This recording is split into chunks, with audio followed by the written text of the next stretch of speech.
Well, here we go again. Well, what's going on, everybody? Welcome back to the lab. We're back in here today because I get started on Project Randy Savage again. We're already done with the Little Sahara trip. That was fantastic, but now that we're here, we got to get back to work.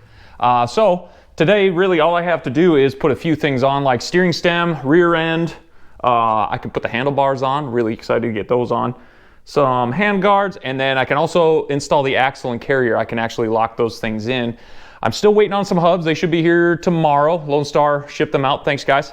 I've got some Lone Star hubs coming, so those should go on. I should be able to put some sprockets on and grips. I might even hook up the kill tether. I'm not sure yet. But basically, I should be able to get this thing on all fours and sitting on the tires by the end of this video, which I'm really hoping for. So without any further ado, let's get into this thing. All right, now this is absolutely one of my favorite pieces right here. I was unsure what color to go with. I was thinking more white, but that would kind of bleach everything out. So of course, you can't go wrong with more purple, Illusion Purple. I basically took the old roll stem from War Rig, sorry buddy, and powder coated it. We're just gonna reuse it. It's a fantastic stem. It's in good shape, it's straight. All I had to do is get a new steering stem bushing for it. So we're gonna stab this thing in there, and this thing should be looking pretty cherry. All right. I already got this thing, woo, careful. I already got this thing pretty greased up. Really not a whole lot to it, but it's a messy little job. Oh yeah, especially when you gotta put it on there. Oh yeah. Ooh, that's all right. Little bit of grease, never hurt anybody. Feed it down in there. I do already have the air dam in there, the louver, whatever you wanna call it. So I gotta kind of be careful as I thread this thing down in there. But, oh, it fits so nice. And let's get the steering stem clamp. And of course, we went with that nice billet Lone Star piece, because bling bling, you know what I mean? It's gonna look good on there. Plus, it's just super trick. Whoop. Let's make sure we go in there straight. You know, I like to use thread locker, not cross thread, when I can.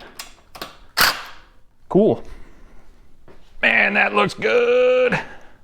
And let's wipe that grease off there. Clean up the dribble off yourself. Come on. You got people watching here. Yeah, I think that was a good color choice. I do like the purple in there. It's a nice contrast to the white. All right, and then we can go under here and get our new OEM spacer in there around the stem itself. Get it into that seal, nice tight seal, which by the way, found out these Honda seals, at least the seals anyway, are made in China. So there's that. All right, and then when we start tightening this, it'll pull that stem down in there a little bit tighter. And I like doing this with your, you know, you got your 19 mil socket here. I like to do this by hand because if you just start zipping it down with your impact, you got that steering stem flag up there and your basically your side-to-side locks. You hit that thing with that impact, you're gonna be chipping all kinds of stuff off there, and I also don't like sucking the steering stem down into the bearing too fast. I don't know if I'm gonna tear something up like the seal or whatever, but doing it by hand is nice because then you can feel it tighten up. And then I think it's 51 foot-pounds. That's what Honda calls for, but we'll get there. Let's go ahead and start stabbing these bushings in for our bar clamp. And I'm just reusing the Roll Design bar clamp I already had. It's like I said, I really like it. It's a nice, simple, easy bar clamp. Oh, wow, yeah, that's nice and stuck though. Ooh. Oh yeah, nothing like threading a bushing on. You know, when in doubt, just pull out the hammer, right? Wow, that is really in there. Oh boy. Okay, now that we've forcefully got those on, that wasn't too bad actually. Let's get these started. Ooh, don't cross thread yet. You know, we haven't even got you zipped down there all the way. Okay. Sheesh. That'd be a shame.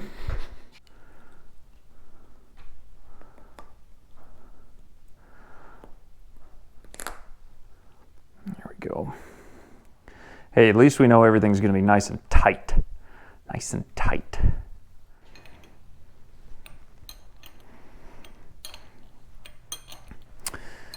And I don't want to tighten these all the way down just yet. I want to get the other half of the clamp on over the bars so everything lines up before I tighten these down. Otherwise they'll be all crooked like this and you're trying to clamp everything down. It's just kind of a pain, so. Okay, come on now. Be good to me. There we go.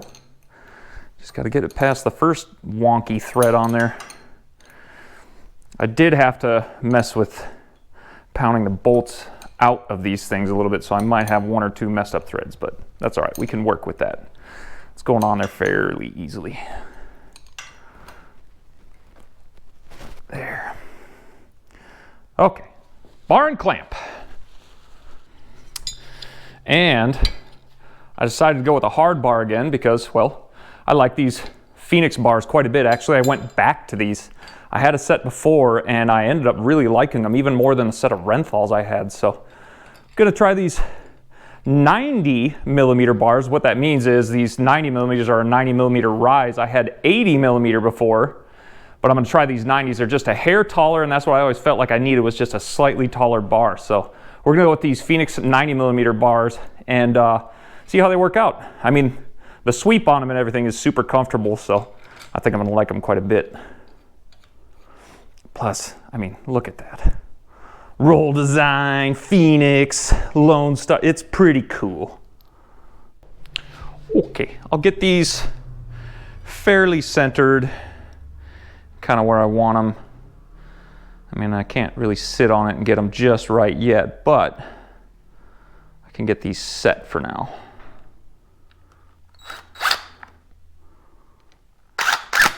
Whoop, not too much. I definitely want to tighten these down evenly. There. Man, those look tall, don't they? They're pretty tall. I mean, I'm a tall guy, but those are definitely taller.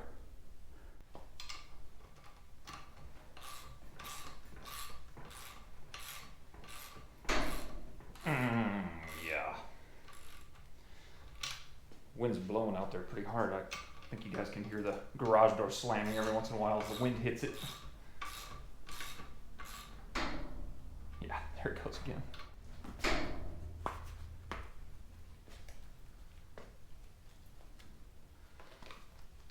I don't know which way I like it. I think I like this way better.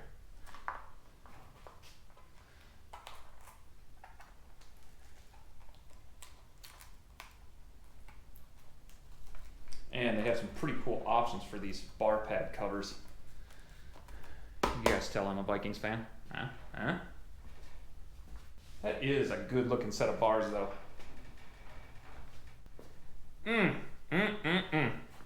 And while we're up here, we can do hand guards and grips, since that's just easy. Let me show you guys a little trick too. I'm sure some of you have seen this, but when you get that grip going, because these are tight, tight, tight, tight, tight. If you can get an air chuck started in there, actually, let me go add some air, but get the grip started. All right. And then get just a little gap in there. Want to try to get air down inside this grip so we can just, there we go, walk it onto the bar. All it's doing is creating just a tiny little air gap so you can get that grip slid on. There it goes. Be nice.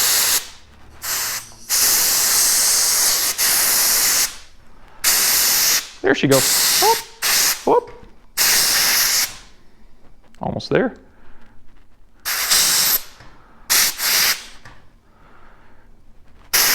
Almost at the end. Gotta be close. Oop, oop, oop. There she goes. Bam. Ah, got that grip on. Now these ones, I'm not going to use grip glue. I'm actually going to use wire because I seem to, that grip glue I've used seems to always break loose for some reason. Maybe I just suck at putting it on, but I've had some pretty good luck with the wire around these things, and they stay stuck on there pretty good.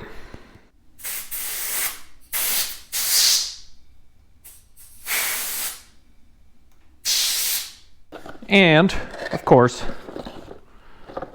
we're going to go with a nice set of Acerbis handguards. I just like them. These are actually relatively inexpensive too.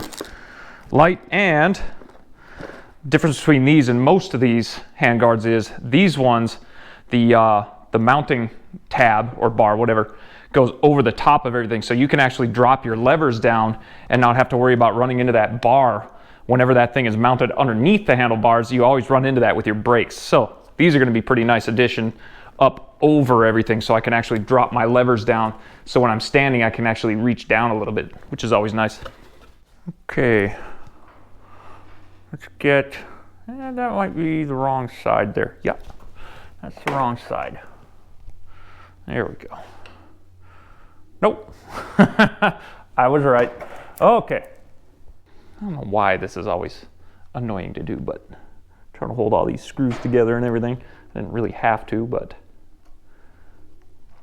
yep, there it goes. Really didn't need to, but come back here. The other cool thing is these are pretty modular. Like, they come in many pieces, so you can put this on first and then put the handguard on after, and it's pretty cool. I like them. I like them a lot. All right, and then these ones, you have two different mounting points as well, so you can go inside or outside. I mean, I'm just going to go outside and see if I can get these things to sit over my hands a little bit better. Ooh, these are pretty wicked. Whoa, that was a nice fit. Didn't have to fight that at all. Cool. I think those will look pretty good on there. Now that we have steering stem in and stuff like that, I'm going to move my attention back here to the rear end. I've got the swing arm pretty much ready to go. I've already put all that stuff together. Something interesting I found out with these DRW chain sliders, I had to auger this one out just a little bit and get it to fit, but that's the cool thing about this polymer stuff is you can shape it kind of how you want. So I have to flip this bolt though, your lower subframe bolt, so that it's just the 6mm head on the back side here, so that it clears this big old chain slider there. So not a huge deal, it's just kind of weird, but it works just fine if you just flip the bolt inside out. So anyway, let's slide this bad boy in there. I don't have the engine completely done yet, but you can imagine once it is, we're gonna go ahead and get that bad boy in here. Oh, come on now, be nice. All right, there we go. Now I got my Forworks titanium pivot bolt. Slides in nice. I already cleared out the threads, so those are nice and clean. There, use a little jack stand. Put that up for now. And then another thing I'm going to do while I'm back here is I'm going to go ahead and put our linkage in. Got that nice DC6 from Lone Star. We're going to toss in here. Ooh, it is a clean unit. I've already got my bolts prepped. That's a shock bolt. That's not the one I wanted. There. Always have tons of spare hardware ready to go. Okay, there we go. That's the one I wanted. All right. Now, a lot of people are still kind of curious like how these go in and everything like that. I actually had to go look it up myself, and it comes in the directions, believe it or not. I had to reopen those, but this is the way you orient this thing. This is basically the long piece here runs up to your frame, and then this runs back to your swing arm. It's that big pivot that's kind of like the key indicator. There's that big pivot sleeve that always goes back here on your swing arm, because that's where that big bushing sits with that bolt that has the two O-rings on it. Don't forget to grease it. Get up in now, and then we may have to use the persuader just a little bit. Oh yeah.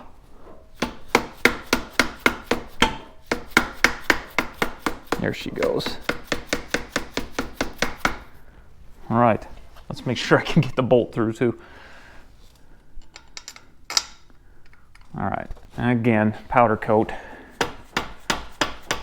There she goes. Just a little tap, root tap. Tap it in. Give it a little tappy. Just a hair. All right, now it's time to install our axle and carrier. Make sure we have this thing all the way out now. Okay. Don't hurt me. Get in there. Be nice. Come on now. We're there. We're there. We just need a little persuasion, you know. Oh, okay. All right. There we go. Let's get this out of there and, you know, pop that little snap ring in. There's one side. Come on now. Be good to me. Be good to me. Oh, yeah. Winning. Now you can put this on there, you numbskull. Get that in there. Skinny nut goes on the inside, your little jam nut. In case someone was wondering, I mean, kind of hard to screw it up because you got the actual teeth right here. There. And then try to, anyway, tighten this down as far as I can go, although I got plenty of room to get that little snap ring in there, so.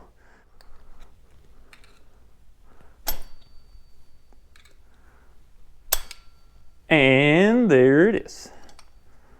Can I get that in there just a little bit? Let's just set our end play a little bit there, basically hand tight. And then I can run that jam nut out. There we go. It's on for now. Just because I'm curious to finally see what this looks like, because this thing's been collecting dust now for months. This new R5 from Rossier, whatever it is, Rossier Engineering. We're gonna go ahead and slap this bad boy on there just cause I can. And I wanna see what it looks like. It's gonna be sick, I already know. Now you can finally get an idea of what this thing's gonna look like with that pipe in there. Once the engine's all in there and together, it's gonna look sick. Ooh, and speak of the devil, look at what just showed up. I love it when UPS stops by. Just got the Lone Star rear Gen 2 hubs. Apparently there was a generation before this. I'm not too familiar with them, but these are some trick billet pieces. They even came with new lug nuts for me, which I love because I always seem to run out of those.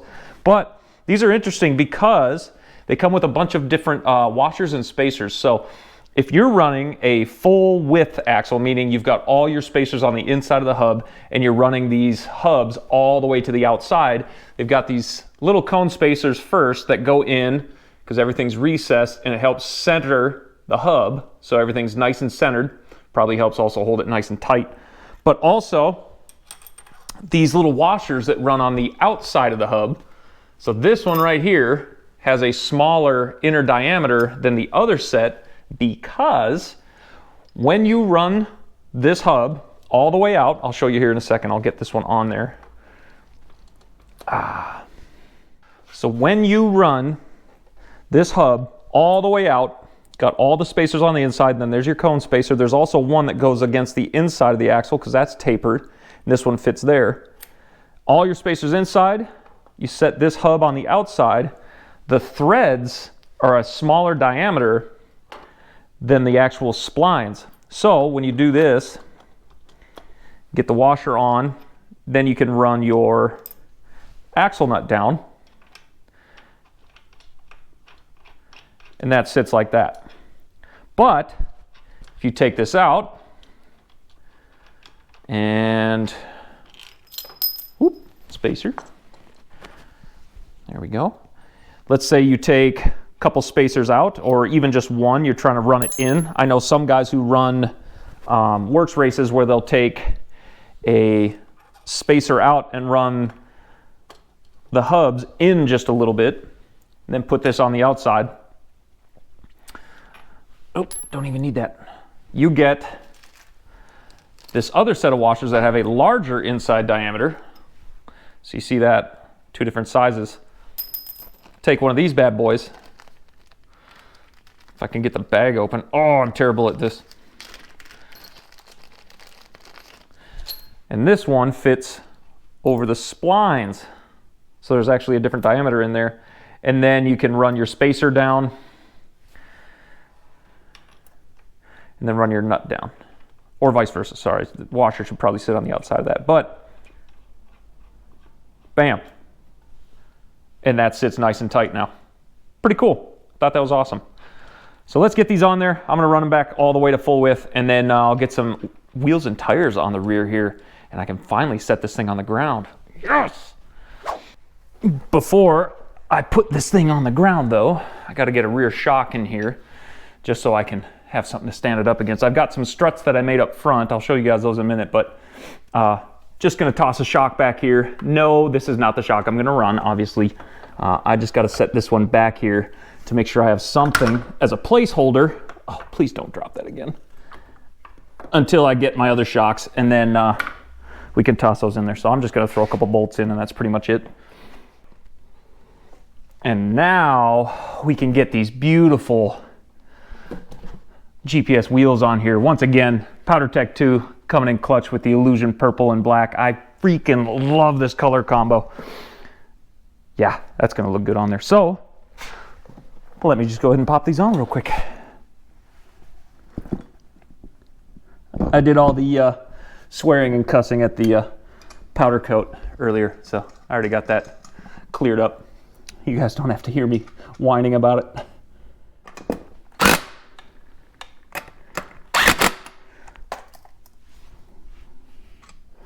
Something I also really like about these Lone Star hubs is they come with these extended studs on them. They have like a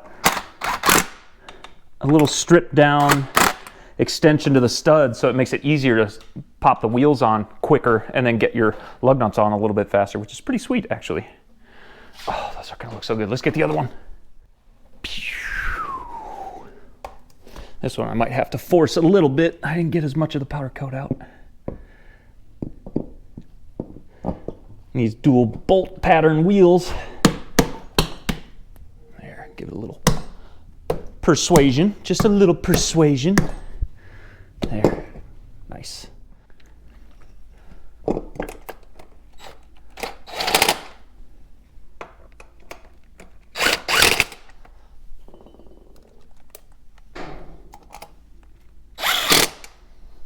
that just feeds on there so nice. Makes it much easier to find that first thread rather than your OEM studs. I already removed the stand from underneath there because I've got these 3 jack stands. But let's go ahead and slide that out. Finally setting on its rear end. Then I can lower these fronts down a little bit.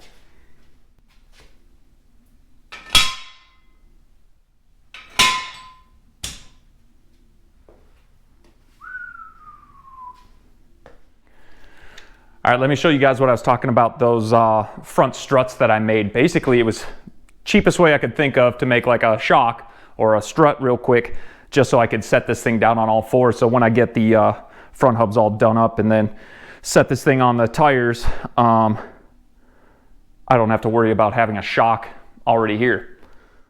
So all I did was I went and got a piece of, I think it was 3/4 inch square tubing. That was all it was, just some steel square tubing. I think I went and got it at Ace Hardware. It was like, the tube was, I think, $12. Then I just went ahead and cut it to somewhere around like 18 3/4 inches each. And then I drilled a hole, and I had to pinch the top. So I just smashed it down with a hammer a little bit and pinched the top so it'd fit in that upper shock mount a little bit better. And bam. Basically just have a front end sitting there. You can kind of line some things up, get other things on it while you wait on your shocks to show up. So it worked pretty well. Also cheap. After getting the rear end on the ground there, I came up to the front end while the camera was off there and started messing around with some other stuff. I got everything up here now. Also messed with the tie rods. I got those things in there. There's actually a very specific way that that thing goes together. So I went on Lone Star's website. You can find a bunch of schematics on how to put stuff together for their specific arms and I even think like axles and things like that. But anyway, went through the steering, messed with brake caliper here, made sure it was clearing everything, and everything's good because it is an aftermarket spindle, so you want to make sure all that stuff lines up. And these blocks are massive, these brake stays here.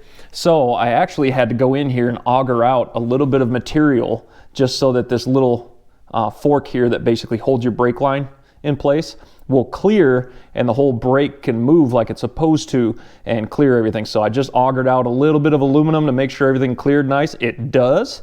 I just had a Dremel and a little, just a little cutting wheel, and it worked. So that's good, but something else I noticed, going all the way in here, the top right here, I had to grind the very top of this bolt just a hair. I'm talking like a millimeter, because at full lock, look how close that comes to your frame. But I can go all the way. Let's get it all the way over there. Full lock, and I have clearance on there now. So it doesn't touch the frame and hit the power coat or anything like that. It actually locks all the way there on the steering flag. So something I figured out as I put it all together, got all the spacers in there right, but now everything lines up, nothing's hitting anything, nothing's binding, we're good. I can get the other tire on and throw this thing on the ground. Finally, after sitting here for a couple months, it's gonna be sitting on the ground on all fours, so I'm excited.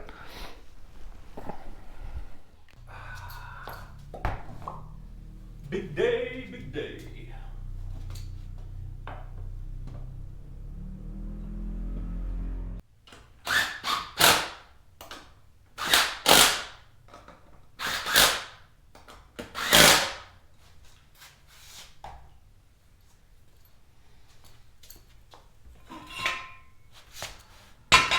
So much lighter without the engine.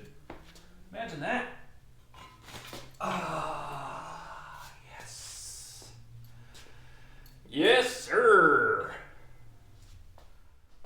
It is so nice to have something start coming together like this. It's still far from done. I got a lot of things I still got to put in there and do, like I still got to get a crank rebuilt and then put it back into the engine. And it's just something smart to do. The crank that's in there is probably fine, but for my own peace of mind, I'll get a crank rebuilt, put it in there, it's too easy, and then have a fresh bottom end basically, new top end, put that all in there, and then this puppy will be running in no time. The shocks are going to take a while because it just takes a while to, one, buy them, they cost a lot of money, and two, get them built. But it is really starting to come together, starting to see the silhouette. Basically what I should do right now is mount those plastics again, because I really don't have to move, at least this side plastic, I could kind of permanently leave that there because I just have a few little plugs left. I've already got the kill switch on there, already plugged that in. Then I just have the fan switch and really not much else. Then there's the plugs that go on this side, but I can still reach inside the hood here. So let's mount those front plastics. This also gets them out of the way over here. I'm clearing a lot of space in this garage now that I'm getting stuff done, so. Keep them coming, keep them coming.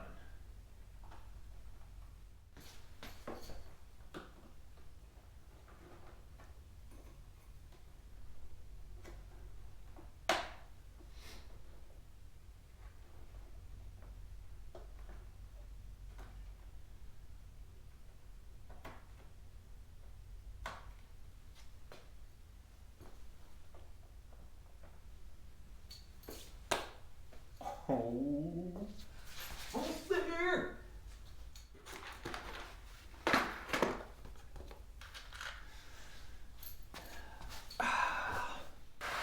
Something else I'm messing with is some cheap, it was cheap, but some titanium body bolts. these little oil slick or whatever you call them, the rainbow color. It's really going to make some of these little details pop quite a bit, especially with all the purple and everything in there. Some of these I think aren't long enough because I got a couple that would mount underneath the fenders there, but I think this is going to be a cool little touch to add on there. If you're wondering where I got them, it's some weird website called Wenifa or something like that. It's definitely Chinese. I mean, all the shipping labels say it was coming from China. It takes a little while to get to you, but you're paying a third the price for titanium bolts. Maybe they're titanium. I don't know. It feels like titanium, looks like titanium, fits just fine. And you can basically order bolts in whatever size you want, in bulk, in packs, whatever, one at a time. But I think it was maybe $3 or $4 a bolt, maybe. I don't even think it was that much. But I got a whole pack of them so I can use them across the body. So way cheaper than getting a whole set from Race Tech or sometimes 4Works and things like that. Although 4Works has some really nice titanium bolts everywhere else. That was a cool little touch. But that's pretty much going to do it for this video. I'm done with this thing for now. I couldn't get a whole lot done, but we got the rear end in. The thing is sitting on all fours. The front end's kind of put together. It's not fully tightened down, but we'll get there. You know, I got to pretty much wrap this thing up after getting the steering stem in and everything. I'm starting to get the vibe of the whole thing, and I'm pretty happy with it. I just got to wait on other parts. That's just kind of the name of the game. So with that, I got to move on. Nomad is actually going to get a bunch of paddles put on it because it's Veterans Day weekend, and I'm going to head out to the dunes. We got the flagpole ceremony. I've been out there for almost, well, I want to say I've been out there for 3 of them. It's a pretty cool thing to see. They go and change out, they go out and they change out the flag at the flagpole in the dunes in Glamis, and then they do a flyover usually. We saw that first year that, if you guys remember, Pete and Mike came down. We went out there and saw that. They flew right over the top of us.